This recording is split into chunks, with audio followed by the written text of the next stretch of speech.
येतं तर चेन्नई म्हणजे हे मद्रासच्या जवळ इतक्यात हे चेन्नई इथं तुम्ही चेन्नई हे बंदर आहे. चेन्नई पोर्ट इंग्लिशमध्ये पोर्ट म्हणतात त्याला. हे बंदर चेन्नई इथं येतं. त्यानंतर बघा दक्षिण भारतातील सर्वाधिक लोकसंख्येचे घनतेचे राज्य दक्षिण भारतातील. आता दक्षिण भारत हे आहे आणि लोकसंख्येची घनता जास्त असलेलं राज्य बघा आपल्या महाराष्ट्राला इथं लागून कर्नाटक आहे. इथं इथं जे आहे हे केरळ आहे आणि इथं जो आहे हे तामिळनाडू आहे. आता ह्या केरळला सुद्धा तुम्ही लिहू शकता केरळ केरळ लिहिलं तरी चालते. ओके इकडलं आहे जे हे तामिळनाडू आहे. हे तामिळनाडू लिहिलं तरीही चालते. कोणतंही एक यावं लागतं जिथं घनता जास्त आहे लोकसंख्येची.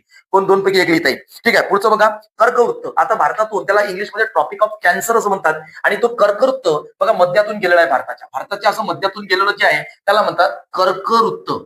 कर्कवृत्त ओके हे भारताच्या असं मध्यातून गेलेलं आहे. त्याच्यानंतर पुढे बघा आसाम मधील खनिज तेल कुठे दिग्बोई.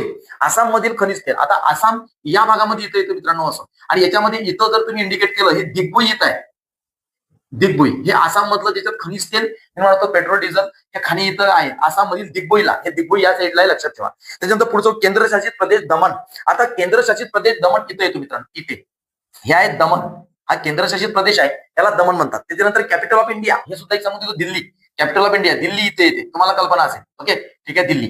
त्याच्यानंतर मित्रांनो एक गोष्ट पुढे बघू पश्चिम घाटातील जास्त पर्जन्याचा प्रदेश. आता पश्चिम घाट बघा हा इकडला जो घाट आहे हे पूर्व दिशा असल्यामुळे हा पूर्व घाट आहे आणि इकडला घाट आहे हा पश्चिम घाट आहे मित्रांनो. मग पश्चिम घाटातील म्हणजे नैऋत्य मोसमी वारे या भागातून वाहत येतात आणि हा इथला जो भाग आहे ना मित्रांनो हा जास्त पर्जन्याचा भाग आहे. याला म्हणतात जास्त पर्जन्य.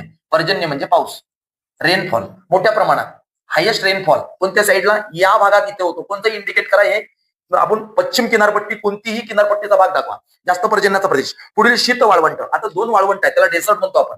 ठीक आहे बघा राजस्थान या भागामध्ये आहे. इथं गुजरात आहे राजस्थान. राजस्थान मधला इथं जो आहे हा जो आहे मित्रांनो हा म्हणजे त्याला थरचं वाळवंट म्हणतात. थरचं वाळवंट किंवा उष्ण वाळवंट आपण म्हणतो. इंग्लिशमध्ये आपल्याला हॉट डेसर्ट असं म्हणतो आणि जर कोल्ड डेसर्ट असेल तर हा भाग येतो कोल्ड डेसर्ट म्हणजे इकडं लडाख म्हटला. ओके लडाख हा जो आहे कोल्ड डेसर्ट म्हणजे याला शीत वाळवंट मराठीत म्हणतात. शीत वाळवंट काही कठीण नाही अगदी लक्षात ठेवा. आणि हे इथं उष्ण वाळवंट. ओके उष्ण वाळवंटाचा प्रदेश राजस्थानमध्ये येतो